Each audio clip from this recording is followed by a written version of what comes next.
김태현의 정치쇼 2부 시작합니다. 앞서 예고해드렸던 대로 가장 어려운 시기에 집권 여당의 키를 잡으신 권영세 국민의힘 비대위원장 만나보도록 하겠습니다. 안녕하세요. 네, 안녕하세요. 새해 복 많이 받으십시오. 새해 복 많이 받으십시오. 새해는 처음 나오는 것 같습니다. 예, 그렇습니다.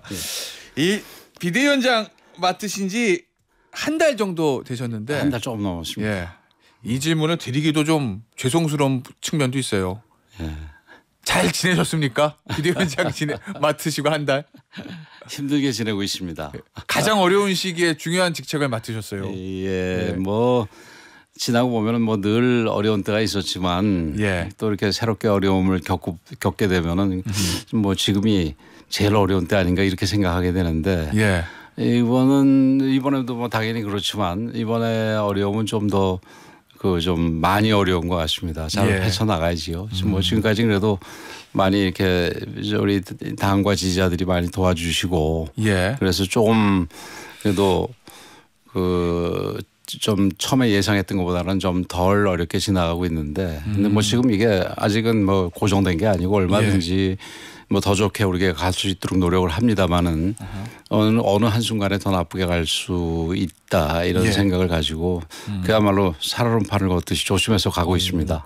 처음 생각했던 어려움보다 덜하다는 거는 그래도 당 지지율이라든지 뭐 예를 들면 그런 부분들이 그런 부분이지요. 아무래도 애초에 생각하셨던 것보다 좀 잘 나오고 있기 때문에 그렇지요. 애초에 많은 분들이 생각하기를 그 2016년 17년 그 탄핵 과정을 예상을 하거나 혹은 그걸 기준으로 삼지 않았겠습니까? 근데 그때는 그게 이제 지지율이 계속 나쁘거나 혹은 더 나쁜 상태로 가서 결국은 무기력하게 이제 탄핵 그 인용 결과가 되고 또 그 이후에 뭐 선거에서 모든 선거에서 다 지고 한동안 이런 상황이었었는데 이번 같은 경우 이번에도 그렇게 하면 어떡하나 이번에는 그 패스를 걷지 말아야 되는데 하고 나름대로 노력을 했습니다만 뭐 저희들 노력보다도 뭐 다른 자리에서도 수차례 얘기를 했습니다만은 우리 지지자들께서 애를 써주셨고 첫째 그다음에 우리를 지지하지 않는 뭐 중간에 계신 분들도 이 민주당이 그렇다고 이거를 이 권력을 잡으면 안 된다. 특히 이재명의 민주당은 절대 안 된다. 이런 뭐 분위기가 조금 만들어져서 지금 현재 상황이 된 것 같습니다. 그러나 또 어느 순간에 어떻게 바뀔지 모르는 거고 그렇기 때문에 뭐 저희들은 뭐 한시도 이렇게 마음을 풀지 못하고 계속해서 노력을 해야 되겠죠. 긴장하고. 알겠습니다. 오늘 좀 질문 드릴 게 많은데요. 하나씩 좀 짚어볼게요. 위원장님. 그 월요일에 서울구치소 가서 윤석열 대통령 접견하고 오셨어요. 그렇습니다. 개인 자격으로 가셨다고 말씀하셨는데. 뭐 개인 자격은 제가 한 말은 아니고. 권성동 원내대표가. 뭐 우리 지금 윤석열 대통령이 우리 당의 대통령 아니겠습니까? 지금 직무정지가 돼 있을 뿐이지. 그래서 당을 책임지고 있는 사람으로서 당연히 가서 면회를 하는 게 당연한데 근데 이제 문제는 그게 뭐 공식적이냐 이런 부분은 사실은 그 면회가 뭐 한 30분 정도고 그다음에 그 뒤에 교도관이 입회 우리 김태현 저기 사회자께서 잘 아시다시피 변호사시니까 뭐 교도관이 입회하지 않습니까? 거기서 무슨 얘기를 하겠습니까? 변호인 접견이 아니어서 저희들이 지금 변호인 접견 형태로 하는 게 아니니까 그래서 뭐 특별한 얘기는 없이 그냥 뭐 안부 얘기부터 시작해서 그다음에 본인의 소회라든가 이런 얘기를 좀 듣고 나오는 자리였습니다. 뭐 물론 거기에 대해서 비판하는 분들도 많이 있습니다만은 오히려 저는 안 가는 게 비겁하다. 이렇게 생각을 합니다.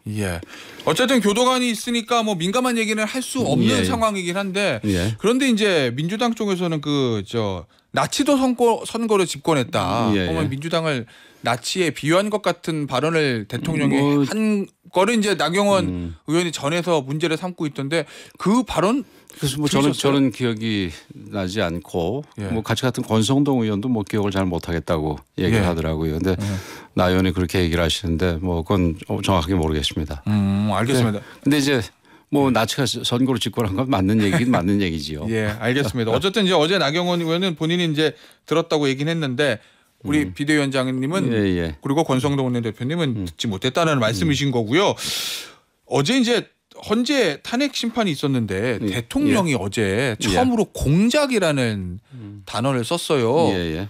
의원님, 그러니까 홍장원 전 12월 6일 바로 홍장원의 공작과 12월 6일 우리 특전사령관의 김병주 TV 출연부터 바로 이 내란 프레임과 탄핵 공작이 저는 시작된 걸로 보여진다라고 이제 대통령의 본인 생각을 어제 밝혔는데, 물론 홍장원 전 차장 그리고 곽종근인가요? 그 특전사령관의 행태를 보면 좀 이상한 부분이 있습니다. 특히 그 특전사령관 뭐 다른 분도 뭐 그런 분이 있던데 그 이 군인이 이 야당 의원의 무슨 유튜브에 나가가지고 이 유튜브 방송하는 거는 저는 뭐 처음 봤고 그 뭐 아주 부적절한 태도라고 보는데, 근데 구체적으로 대통령이 그 이 재판 중에 말씀하신 부분과 관련해서 뭐 대통령이든 뭐 이 상대방이든 제가 지금 코멘트하는 거는 적절하지 않다고 생각을 합니다. 그건 뭐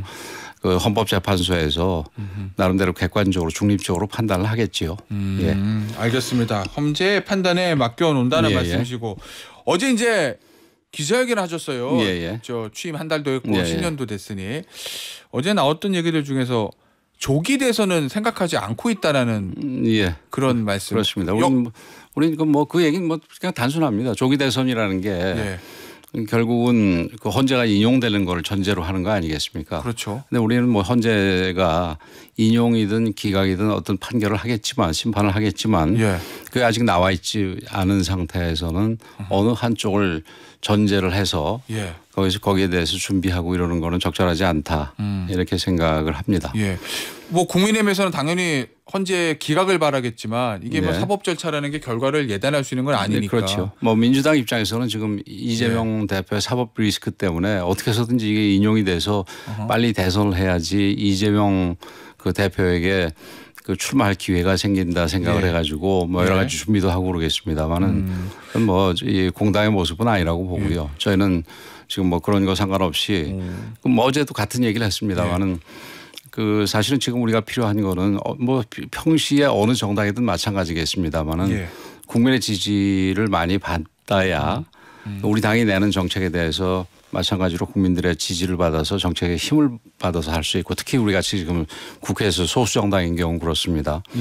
그리고 그 또 무슨 뭐 만에 하나 무슨 선거가 있더라도 그리고 언제 있든 그게 뭐 어떤 선거든 지방선거든 뭐든 그리고 뭐 어떤 상황에서 선거가 치러지든 우리가 승리할 수 있기 때문에 지금은 우리 스스로가 국민들의 지지를 받을 수 있는 그런 당으로 만드는 것. 뭐 과거에 이제 당에서 여러 가지 그 이 논란들이 있을 때 맨날 나오는 얘기 자강론이죠.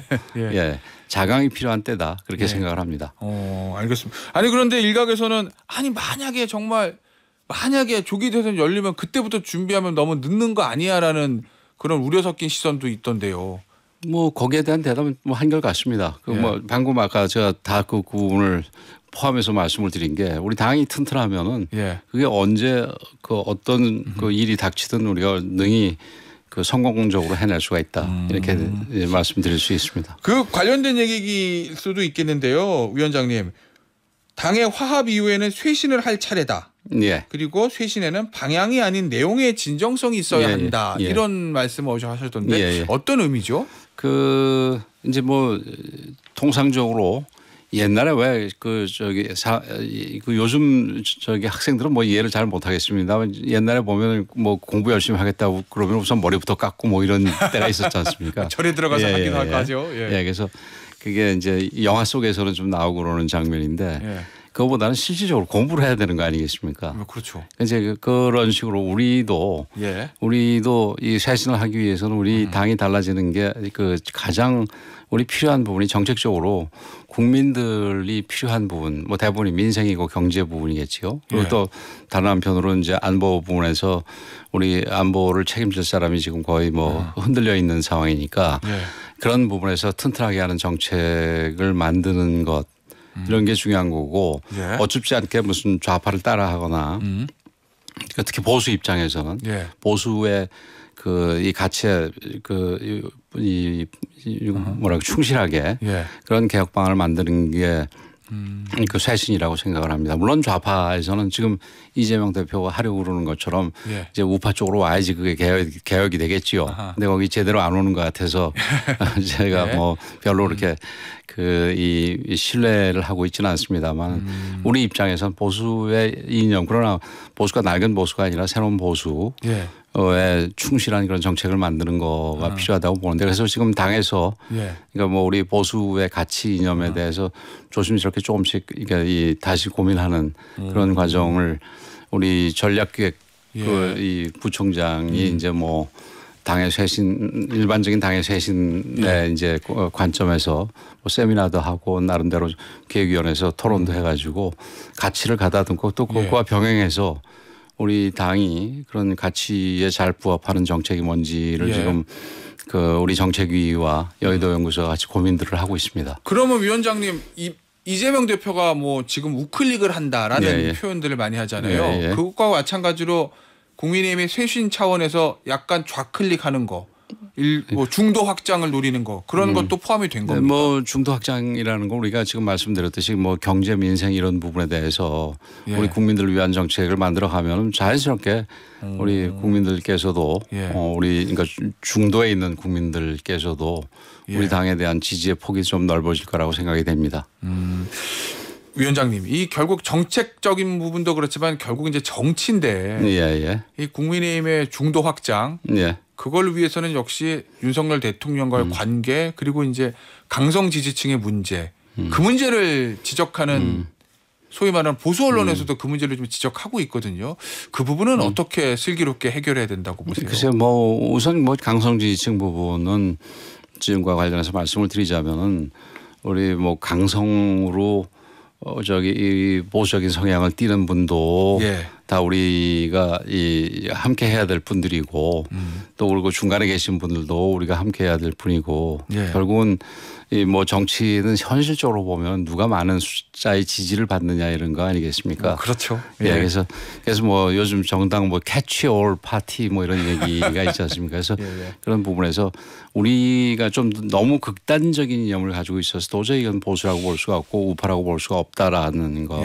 그 중에 하나는 뭐 폭력이 들어간다든지 뭐 그런 식의 이제 그 하나의 개념 지표로 볼 수 있을 텐데 이제 그런 분하고야 같이 갈 수가 없겠습니다만은 그렇지 않고 그러니까 보수의 가치를 좀 더 강하게 주장할 뿐이다. 이런 분들하고는 다 같이 갈 수 있는 방향으로 가야 되겠죠. 그리고 그 앞에 가지 윤석열 대통령. 근데 거리두기는 제가 여러 차례 얘기했지만 그게 무슨 뭐 형식적으로 뭐 이렇게 당을 나가게 한다든지 우리가 의도적으로 만나지를 않는다든지 뭐 이런 거가 실질적으로 이렇게 단절이 되거나 이러지는 저는 않는다고 생각이 됩니다. 그 아주 이게 뭐 우리 이게 너무 자주 해서 오히려 좀 죄송스러운 측면도 있는데 그 지난번에 홍준표 대표 시절에 그 이 박근혜 대통령을 출당을 했었습니다. 이게 이제 단절하기 위한 조치였겠죠. 그러나 그 단절하기 위한 조치로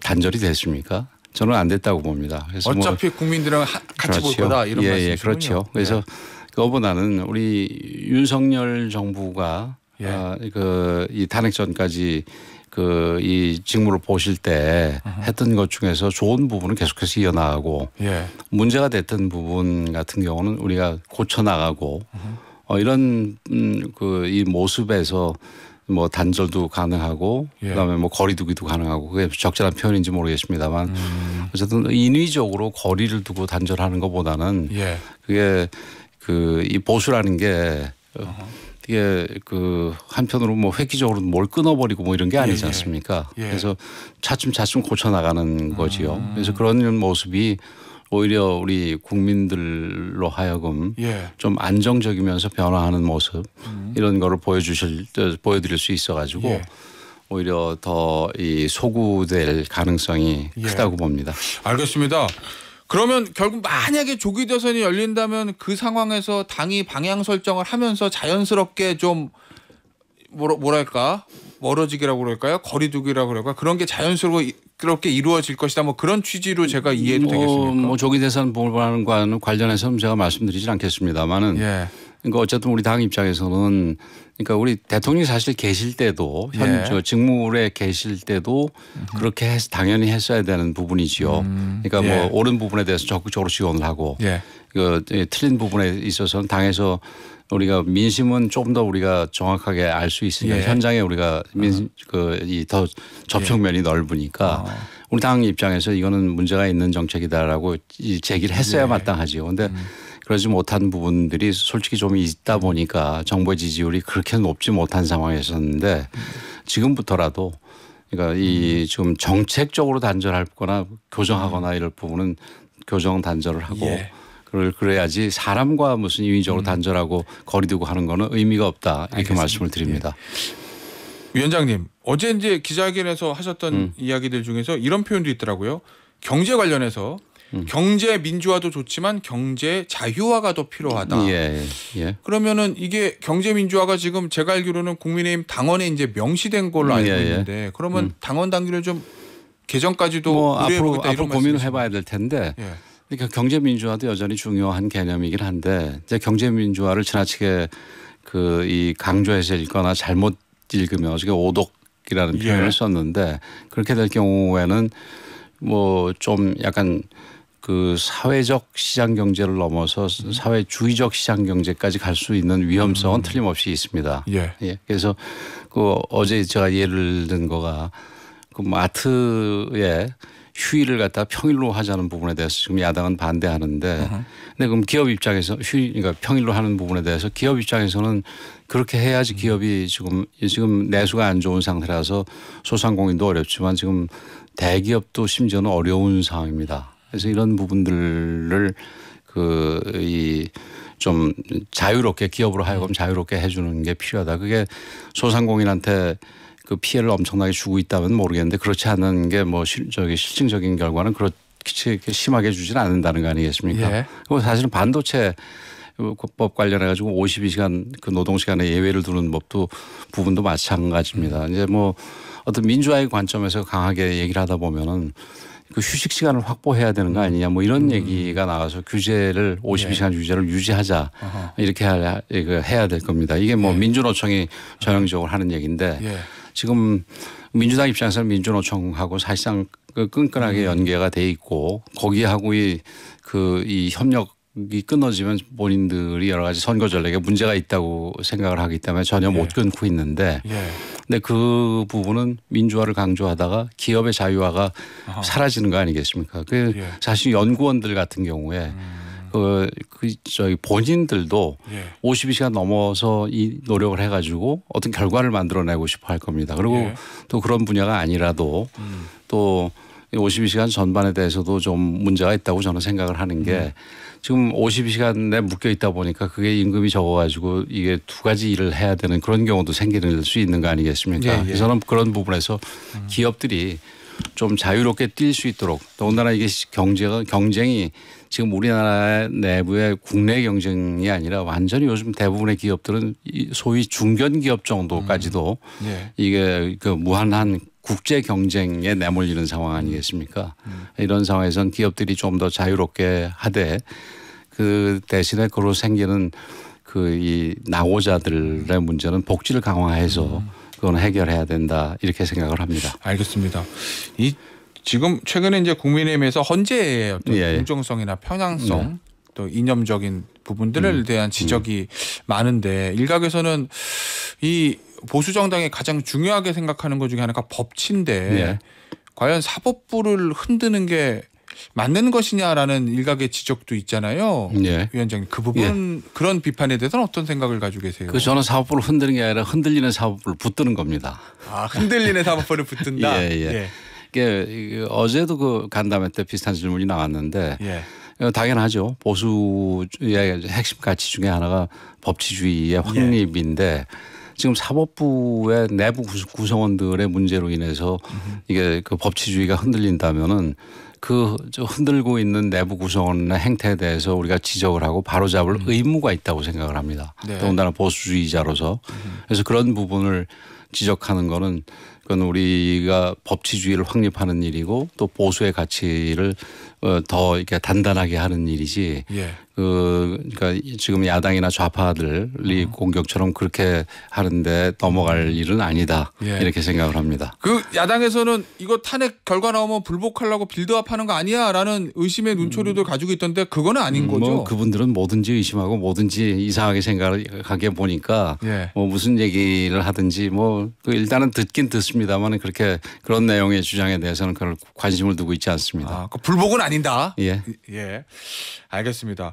민주당에서 이런 얘기도 하더라고요, 위원장님. 국민의힘이 너무 극우화된다. 뭐 이렇게 강하게 비판하던데 그런 비판에 대해서는 어떤 생각을 가지고 계신가요? 왼쪽으로 멀리 가면 갈수록 그 가운데 있는 사람도 오른쪽 끝으로 가 보입니다. 예. 아, 그거는 국민의힘이 극우화되는 게 아니라 예. 민주당이 너무 극자화돼서 그렇게 보이는 그렇습니다. 거다. 지금 뭐 오른쪽으로 오른 모습처럼 하는 거가 아까 말씀드렸듯이 진정성이 없다고 말씀을 드렸는데 그 예를 들어서 주 52시간 같은 경우도 뭐 할 듯하다가 그거 안 하지 않습니까? 네. 그다음에 뭐 25만 원 전 국민 그 지원금 같은 경우도 뭐 할 듯하다가 또 내부에서 안 하고 이제 저기 다시 뭐 계속 해야 된다는 쪽으로 가고 있지 않습니까?